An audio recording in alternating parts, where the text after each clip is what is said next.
உபவாச ஜெப ஆராதனைகள், சிறப்பு செய்தியும் ஜெபமும் சென்னையில் light of the world ministry ஸ்தாபகர் சுவிசேஷகர் ஆர் மணி ஐயர் அவர்கள்.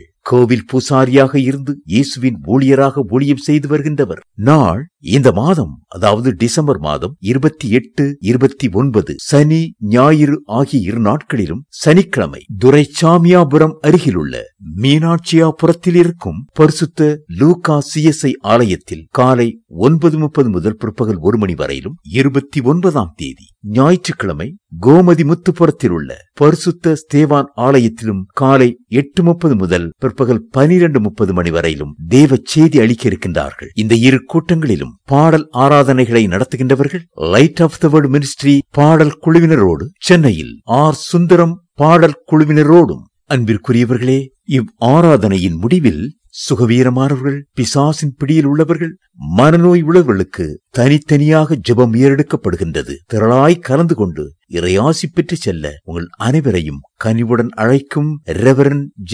நியூட்டன் பால், சேகர தலைவர் மற்றும் கோமதி முத்துவரம் சபை மக்கள். தொடர்புக்கு 9841111443 மற்றும் 729999945253. வாக்குத்தத்த புது வருட ஆராதனை நாள் இந்த மாதம் 31ஆம் தேதி செவ்வாய் இரவு 11 மணி அளவில். இடம் மெத்தடிஸ்ட் தமிழ் சபை, 4-3 ராயல்லா நகர், 3வது குறுக்கு தெரு, ராயல்லா நகர், ராமாபுரம், சென்னை 89. 2025ஆம் வருடத்திற்கான தீர்க்க தரிசன செய்தி அளித்து அனைவருக்காகவும் ஜெபிக்க இருக்கின்றவர் சென்னையில் light of the world ministry ஸ்தாபகர் சகோதரர் ஆர் மணி ஐயர் அவர்கள். ஆண்டவர் தரும் ஆசீர்வாதங்களை பெற்றுக்கொள்ள உங்கள் அனைவரையும் அன்புடன் அழைக்கும் சபை போதகர் reverend M. Jeyaraj. Cellphone 9715194884. Chengalpattu Mahindra சிட்டியில் புத்தாண்டு உயிர்மீட்சி கூட்டங்கள். TVG church of India transform voice gospel church நடத்தும் புத்தாண்டு உயிர்மீட்சி கூட்டங்கள் வருகிற 2025 ஜனவரி மாதம் 3, 4, 5 வெள்ளி, சனி, ஞாயிறு ஆகிய 3 நாட்களிலும் தினமும் மாலை 6:30 மணி அளவில் கூட்டங்கள் நடைபெற இருக்கின்றது. நடைபெறும் இடம் TVG தேவாலயம், மகேந்திர சிட்டி, செங்கல்பட்டு ரயில்வே குலவா ஏரி அருகில். விசேஷித்த தேவ செய்தி அளித்து மனதுருக்கத்தோடு ஜெபிக்க இருக்கின்றவர் சென்னையில் light of the world ministry ஸ்தாபகர் சுவிசேஷகர் ஆர் மணி ஐயர் அவர்கள். தவறாமல் இந்த கூடுகையில் பங்கு பெற்று ஆண்டவர் இயேசு அருளும் புத்தாண்டிற்கான தெய்வ ஆசீர்வாதங்களையும் அற்புத சுகத்தையும் பெற்று அனுபவியுங்கள். இந்த கூட்டங்களை பற்றி மேலும் அறிய தொடர்பு கொள்ள வேண்டிய செல்போன் எண் 9715973611. ஆண்டவராகிய இயேசு கிறிஸ்துவின் விலையேற பெற்ற நாமத்தினாலே அவரால் கூடாத காரியம் ஒன்றுமில்லை என்கிற ஒரே விசுவாசத்தோட நம்பிக்கையோடு இந்த தீர்க்க தரிசன செய்தியை உங்கள் மத்தியிலே பகிர்ந்து கொள்வதில் மிகுந்த மகிழ்ச்சி அடைகிறேன். பிரியமானவர்களே, தேவனுடைய பெரிதான கிருபையினாலே இலங்கை தேசத்துக்கு முதல் முறையாக குடும்பத்தோடு வந்து அவருடைய நாமத்தை மகிமைப்படுத்தும்படி என் தேவனாகிய கர்த்தர் ஒரு பெரிய வாய்ப்பை, பாக்கியத்தை தந்தார். இதற்காக முயற்சி எடுத்த, அன்பாய் வரவேற்ற, ஒழுங்கு செய்த ஒவ்வொரு அருமையான குடும்பத்தாரை, என் அருமையான சகோதர சகோதரிகள் ஒவ்வொருவரையும் நான் நினைத்து கர்த்தரை துதிக்கிறேன். ஆம் பிரியமானவர்களே, இன்று கூட ஒரு விசேஷித்த செய்தியை இந்த தேசத்துக்காகவும் அருமை தேசத்தின் மக்களுக்காகவும் இந்த செய்தியை வாஞ்சியோடு பிறருக்கு ஷேர் பண்ணுற உங்கள் ஒவ்வொருக்காகவும் இந்த தீர்க்க தரிசன வார்த்தை விடுதலையாக ஆசீர்வாதமாக அமையும் என்பதிலே சந்தேகமில்லை. இதோ உங்களுடைய ஆசீர்வாதத்துக்காக எசேக்கியேல் 37ஆம் அதிகாரம் 5ஆம் வசனத்தை வாசிக்க கேட்போமா? From the book of Ezekiel chapter 37 verse 5. கர்த்தராகிய ஆண்டவர் இந்த எலும்புகளை நோக்கி, இதோ நான் உங்களுக்குள்ளே ஆவியை பிரவேசிக்க பண்ணுவேன், அப்பொழுது உயிரடைவீர்கள்.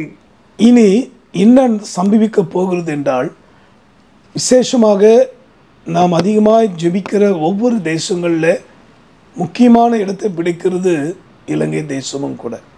அருமையான என் அன்பு சகோதர சகோதரிகளே, உங்களுக்காக ஆண்டவர் கொடுக்கிற வார்த்தை, என்னுடைய ஆவியை நான் அவைகளுக்குள்ளாக அனுப்பும்போது அல்லது கர்த்தருடைய ஆவி அந்த எலும்புகளுக்குள்ளாய் பிரவேசிக்கும் போது அது என்ன ஆகுமா? உயிரடையுமா. இந்த வார்த்தையை தான் தேவன் இந்த நாட்களில் என்னோடு கூட இடைப்பட்டார். இந்த தேசம் இனி வர நாட்களில் உயிரடைய போகிறது. இந்த செய்தி பதிவாய் கொண்டிருக்கிற நாள் என்ன என்று பார்த்தீங்கன்னா December 20 2024. This prophecy is recorded in Sri Lanka, Colombo, in the month of December 2024. தேவனுடைய கிருபையினாலே இதை நாங்கள் இப்பொழுது கர்த்தருடைய மகிமைக்காக பதிவு பண்ணுகிறோம். இனி வரப்போகிற நாட்களில், வரப்போகிற புதிய நாட்கள், ஆண்டுகளில் இந்த செய்தி உங்களை சந்தித்து கொண்டிருக்கிற நாட்களில் உண்மையாகவே உங்கள் தேசத்தின் எழுப்புதலுக்காக, மக்களுடைய மீட்புக்காக, எதிர்பாராத போராட்டங்களும் பொருளாதார வீழ்ச்சிகளும் வந்து தாக்கின இந்த அருமையான இந்த தேசத்தில் வந்திருக்கிற இந்த நெருக்கடியை அல்லது வேதனையை மாற்ற கர்த்தர் சித்தமுள்ளவராக இருக்கிறார். மணியராகி என்னை கொண்டு அவர் சொல்லுகிறார் என்னவென்றால், அந்த எலும்புகளுக்குள்ளே நான் என்னுடைய ஆவியை பிரவேசிக்க பண்ணுவேன். திரும்ப அந்த ஒரு விஷயம், அந்த வசனத்தை வாசிக்க கேட்கலாமா? Shall we all read that verse once again? கர்த்தராகிய ஆண்டவர் இந்த எலும்புகளை நோக்கி, கர்த்தராகிய ஆண்டவர் இந்த எலும்புகளை நோக்கி, அதோட அர்த்தம் என்னன்னா, அவைகளை ஏற்கனவே மரித்தாயிற்று. அந்த சரீரத்தில் மாமிசம் எல்லாம் மண்ணுக்கு இரையாகிவிட்டது, எலும்புகள் மாத்திரமே மீந்திருக்கிறது. அந்த நிலைமை தான் இன்றைக்கு சில மனுஷர்களுடைய தவறான செயல்களாலே இன்றைக்கு மக்கள், அதாவது மனுஷர்கள் எலும்பு கூடை போல இருக்கிறார்கள். அதாவது ஒன்றுக்கும் பயன்படக்கூடாதபடி, அல்லது எதிர்காலத்தை குறித்த ஒரு ஹோப் இல்லை. there is a dryness in their life and there is no wealth and health in their life. they feel very pain, பல வகையில் வேதனையோடு கூட இருப்பதை நான் கண்கூடாய் பார்த்தேன். தேவன் இடைப்பட்ட எலும்புகளை பார்த்து தான் இன்றைக்கு இந்த வார்த்தை கேட்டுக்கொண்டிருக்கும் போதே உங்கள் வாழ்க்கையில் நீங்கள் எந்தெந்த பகுதியில் ட்ரையாக இருக்கிறீங்க, ட்ரை போன்ஸ்ன்னு சொல்லுவாங்க ஆங்கிலத்தில் இல்லையா, அப்படிப்பட்ட உலர்ந்த எலும்புகளை போல இருக்கிறீங்களா? ஒன்றுக்கும் இனி பிரயோஜனம் இல்லை, எல்லாம் போயிட்டு எல்லாம் முடிந்தது என்று இருக்கிறீங்களா?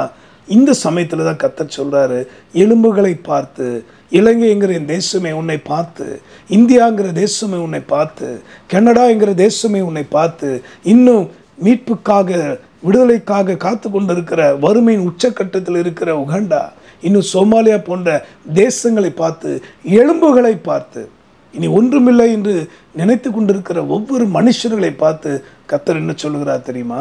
நான் உங்களுக்குள் ஆவியை பிரவேசிக்க பண்ணுவேன். நான் உங்களுக்குள் ஆவியை பிரவேசிக்க பண்ணுவேன். அதுதான் பெரிய பியூட்டிங்க.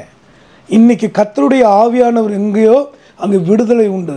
we know from the book of New Testament, is it, when Paul's write to Corinthians, he mentioned that where there is spirit of God there is liberty. கர்த்தரே ஆவியானவர், கர்த்தருடைய ஆவி எங்கேயோ அங்கே விடுதலை உண்டு. அப்போ ஒவ்வொரு அந்த ட்ரை போன்ஸை பார்த்து, ஒவ்வொரு மனுஷர்களாக இந்த செய்தியை கேட்டுருக்க அன்பு சகோதரி சகோதரியை, ஒரு வாழ்க்கையில் ஒரு உலர்ந்த அனுபவம், there is no real joy in your heart, you are weeping every day, கண்ணீரோடு கூட வாழ்ந்து கொண்டிருக்கிறீங்க. பணம் இருக்கலாம், வசதி இருக்கலாம், நிம்மதி இல்லை, ஆறுதல் இல்லை, மகிழ்ச்சி இல்லை, இப்படிப்பட்ட மன வேதனையோடு வாழ்ந்து கொண்டிருக்கீங்களா? உங்களை பார்த்து தான் கர்த்தர் சொல்றாரு, நான் உங்களுக்குள்ளே ஆவியை அனுப்புவேன். அதோடைய பொருள் என்னன்னா, உற்சாகம் என்கிற ஆவியை. அந்த பவுல் என்கிற மனுஷன் அப்போஸ்தலர் 9ஆம் அதிகாரம் முழுக்க வாசிங்கன்னா தெரியும், அவனுக்குள்ள மூர்க்கம், கோபம், கொலைவெறிங்கிற பொல்லாத ஆவி அவனுக்குள்ள இருந்தது. ஆனால் என்னைக்கு இயேசு அவனை சந்தித்தாரோ அப்படியே முற்றிலுமாய் மாறிட்டு, பிதாவே இயேசுவே நான் என்ன செய்ய சித்தமாக இருக்கிறேன் என்று தன்னை தாழ்த்தும்படி வைத்தார். என்றைக்கும் கூட உங்களுக்குள்ள அந்த ஆவியானவர் கிரியை செய்ய போகிறார். பெருமை கொண்டு பேசின காலங்கள், சிலருடைய சுபாவம் பார்த்தீங்கன்னா அதெல்லாம் சொல்லுவாங்க, அது ஒரு அவங்களுடைய தன்மையே அப்படிதான் ஐயா அப்படின்பாங்க. அதே போல் இன்றைக்கு மாறாத குணங்களால், மனமாற விருப்பம் இல்லாதவர்களால் இன்றைக்கி அநேக நகரங்கள், பட்டணங்கள் மண்மேடாய் போய் கொண்டிருக்கிறது.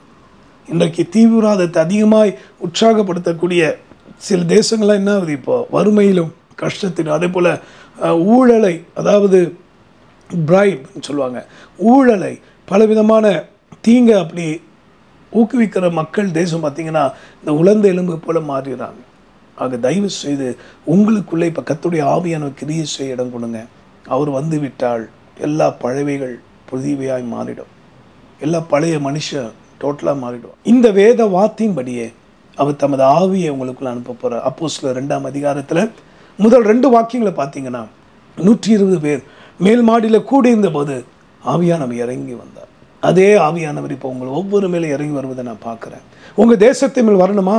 முதலாவது உங்களுக்குள்ளே வரணும். அவர் அடுத்து உங்கள் வீட்டாருக்குள்ளே வரணும், மூணாவது உங்கள் சமுதாயத்துக்குள்ளே, நான்காவது தான் உங்கள் தேசத்துக்குள்ளே. இந்த ஆவியானவர் எங்கேயோ அங்கே விடுதலை உண்டு. நிச்சயமாய் உலர்ந்த எலும்புகளாகி உங்கள் பொருளாதார நிலைமையை, உங்கள் வியாதி சரீரத்தை, உங்களுடைய குடும்ப சூழ்நிலையை, உங்களுடைய பொருளாதார நிலைமையை என் கர்த்தர் மாற்ற உள்ளவராக இருக்கிறார். அவருடைய வருகை மிக சமீபம். அது முன்பாக வறுமையும் வறட்சியும் பலவிதமான பூமி அதிர்ச்சிகளும் பலவிதமான சுனாமிகளும் எழும்பதான் வரும். ஆனாலும் கர்த்தர் தம் ஜனத்தை காக்க வல்லவர். கடைசியாக அந்த எலும்புகளுக்குள்ளே ஆவியை அனுப்பி கர்த்தர் என்ன செய்வாராம்? அப்பொழுது உயிரடைவீர்கள். அப்பொழுதுதான் உயிரடைவீர்கள். இந்த தீர்க்க தரிசனத்தை கேட்கும் முன்பாக நீங்கள் மரித்து போனவர்களாக இருக்கலாம். ஒருவேளை மரணக்கட்டுகளாக சூழ்ந்து இருக்கலாம். தாவீது சொல்றார், மரணக்கட்டுகள் என்னை சூழ்ந்து கொண்டது, துர்ச்சான பிரவாகம் என்னை மூடிக்கொண்டது, ஆனாலும் கர்த்தர் என் மேல் வெளிச்சமாய் இருக்கிறார், ஆனாலும் கர்த்தர் என் இருளை வெளிச்சமாக்குவார் என்று பக்தன் சொல்லுகிறார். அப்பொழுது உயிரடைவீர்கள். என் அன்பானவர்களே, மனிதராக என்னுடைய வாழ்க்கையில பக்திக்கு குறைவு கிடையாது, நல்ல குணங்களுக்கு குறைவு கிடையாது, தான தர்மங்களுக்கு குறைவு கிடையாது, பெரியோரை பெற்றோரை மற்றவர்களை கனப்படுத்துவதிலே குறைவு கிடையாது. ஆனால் வாழ்க்கையில ட்ரை போனை போல ரட்சிப்பில்லாதபடி, சமாதானம் இல்லாதபடி, பாவமன்னிப்பு நிச்சயம் இல்லாதபடி இருளில் வாழ்ந்த என்னுடைய வாழ்க்கையில அந்த ரட்சிப்பை உண்டாக்க பரிசுத்த ஆவியானவர் எனக்குள்ளே கிரியை செய்தார். இரண்டாவது, அவருடைய வேத வசனங்களுக்கு, சத்திய உபதேசங்களுக்கு கீழ்ப்படியே உதவி செய்தார். மூன்றாவது, அவருடைய அழைப்பை எரேமியா 1:5 வசனத்தின்படி கடந்து வர அவரே எனக்கு உதவி செய்தார். அதனுடைய விளைவு இன்றைக்கு அடியன் போய்கொண்டிருக்கிற தேசங்கள், பட்டணங்கள், கிராமங்கள், எல்லா இடங்களும் உலகம் முழுக்க சொல்லுகிற தமது ஆவியை அனுப்பி உயிரடைய வைத்துக் கொண்டிருக்கிறார். ஆமென். அந்த உயிர்த்தெழுந்த இயேசுவின் வல்லமை தான் இப்போது உங்களையும் சந்தித்து கொண்டிருக்கிறது. இப்பொழுது நான் செபிக்க போகிறேன். விசேஷமாக நம்முடைய இலங்கை தேசத்துக்காக, விசேஷமாக இந்த செய்தியை கேட்டுக்கொண்டிருக்கிற சகோதரி சகோதரியே, நீங்கள் எந்த தேசத்தில் இருந்தாலும் சரி, அல்லது எந்த இனமொழி பேசும் மக்களாக இருந்தாலும் சரி, உங்கள் தேசம் உணர்வற்று போய்விடாதபடி கவனமாக இருங்க. நான் கேள்விப்பட்ட ஒரு குறிப்பிட்ட அரசாங்கம் கே மேரேஜ் என்று சொல்லக்கூடிய ஆண்களை திருமணம் பண்ணிக்கொள்ள காரியத்தை நீங்கள் உற்சாகப்படுத்த வேண்டும் என்று ஒரு அரசாங்கம் திருச்சபைக்கு கட்டளையிடுகிறதா. இன்னைக்கு அப்படிப்பட்ட ஒரு பயங்கரமான இடத்துல நாம் வாழ்ந்து கொண்டு இருக்கிறோம். பிரியமானவர்களை கர்த்தர் மன்னிப்பாராங்க. அந்த ஆவியானவர் தாமே கிரியை செய்வாரானால் நிச்சயமாக மனுஷர்கள் தன் கரைகளை உணர்ந்து மனம் திரும்ப அது ஏதுவாக இருக்கும். நாமும் ஜெபிப்போமா? உங்களுக்காய் மன்றாட போகிறேன். என்னோட சேர்ந்து ஜெபிப்பீங்களா? இந்த அற்புத தீர்க்கதரிசன வார்த்தையை பகிர்ந்து கொள்ள மற்றவங்களை ஷேர் பண்ண மறந்துடாதீங்க. அதனால எண்ணற்ற நன்மைகள் உண்டாகும். ஜெபிக்கலாமா? நன்றி ஆண்டவரே, உம்மை ஸ்தோத்தரிக்கிறோம் அப்பா, உம்மை ஸ்தோத்தரிக்கிறோம் ஆண்டவரே. பரிசுத்த ஆவியானவரே கடந்து வாரும் அப்பா. ஊற்றிடுமே தூய ஆவியே, உணர்த்திடுமே தூய ஆவியே, வழிகாட்டும் தூய ஆவியே, வழி நடத்தும் தூய ஆவியே. அன்புள்ள ஆண்டவரே, இப்போதே கடந்து வாரும். அந்த எலும்புகள், உணர்வற்ற எலும்புகள் உயிரடைய வேண்டும் அப்பா. இப்பொழுதே உமது வல்லமை இறங்கி வர வேண்டுமே ஆண்டவரே. இந்த இலங்கை தேசத்துக்காய் கண்ணீரோடும் இடத்தில் நான் பிரார்த்திக்கிறேன் அப்பா. எல்லா விதமான இருளுக்கு காரணமாக இருக்கிற பொல்லாத மனுஷர்களை விலக்கி என் தேவன் வெளிச்சத்தை தாரும். இந்த தேசம் ஆவிக்குரிய வாழ்க்கையை செழிப்படையட்டும். மெய்யான பரும்பொருளாகி இயேசுவே மண்டை திரும்பி ஒரு அருள் புரியோ அப்பா. எத்தனை ஜனங்கள் இன்றைக்கு பல வகையில் வேதனையோடு துயரத்தோடு வாழ்ந்து கொண்டிருக்கிறார்கள். எவ்வளோ மணி நேரம் உழைத்தாலும் போதுமான வருமானம் இல்லை, வந்த வருமானத்துக்கு பொருள் வாங்க முடியவில்லை, அந்தளவுக்கு மிகுந்த சுமையோடு துக்கத்தோடு வாழ்கிறார்களப்பா. அந்த குடும்பத்தை, அந்த மக்களை எல்லாம் ரட்சிப்பீராக. ஆட்சியாளர்களுக்கு தெய்வீக ஞானம் வெளிப்படட்டும். ஆட்சி செய்கிற ஒவ்வொருக்கும் பாதுகாப்பை தாரும், மீட்பை தாரும் ஆண்டவரை. விசேஷமாக தகப்பனே, ஒவ்வொரு தேசங்களையும் பலவிதமான உலர்ந்த எலும்புகள் உண்டு ஆண்டவரே. ஒருவேளை இச்சையாக இருக்கலாம், பெருமையாக இருக்கலாம், அல்லது பலவிதமான லஞ்சமாக இருக்கலாம், இன்னும் பலவிதமான தவறான வணக்கங்களாக இருக்கலாம். அவைகள் அந்த ஜனங்களை உலர்ந்த எலும்புகளைப் போல மாற்றி கொண்டு இருப்பது உண்மைதான். ஆனால் நீர் அவைகளுக்குள்ளே உமது ஆவியை அனுப்பும்போது அவைகள் உயிரடையும் சொன்னீரே. இப்பொழுதே இந்த செய்தியை கேட்டு என்னோட ஜெபிக்கிற அத்தனை பேர் மேலும் அந்த ரட்சிப்பின் ஆவியானவர் கடந்து வருவீராக. பரிசுத்த ஆவியானவர் வல்லமையினால் இறங்கி வருவீராக. யார் யாருக்குள்ளெல்லாம் வியாதி, வேதனை, துயரங்கள், மந்திர சக்திகள் இருக்கும் அவையெல்லாம் அழித்து போடுவீராக.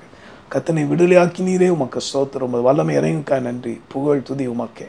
மீட்பர் மூலமாய் வேண்டுகிறோம், மன்றாடுகிறோம் எங்கள் நல்ல பிதாவே, ஆமென். இந்த light of the world ministry பரிசுத்த ஆவியானுடைய துணையோடும் இயேசுவின் நாமத்தை உயர்த்தி பிதாவாகிய தேவனுடைய பலத்தினாலே தினமும் கிருபையினால் வளர்ந்து கொண்டு இருக்கிறதுனால நீங்களும் இந்த நற்பணியில் இணைந்து கொள்ளலாம்.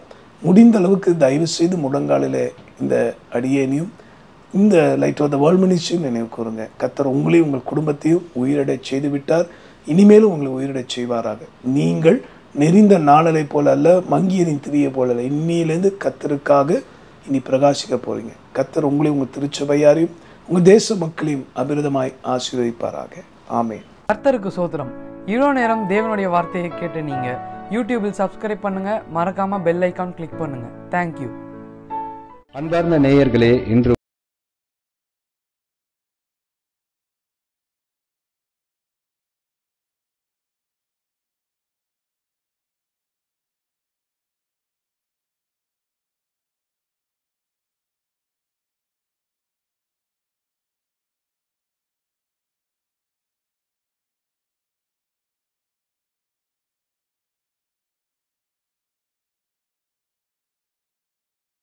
மூன்றாவது தெரு, 14வது செக்டர், KK நகர், சென்னை 78. உங்கள் காணிக்கையை வங்கி மூலம் அனுப்பிட எங்கள் முகவரி light of the world ministries, account number 4625421331, Indian bank, Ashok Nagar branch, IFSC code IDIB 000A031 என்ற வங்கி கணக்கிற்கும் நீங்கள் உங்கள் ஊரிலிருந்தே காணிக்கையை அனுப்பலாம்.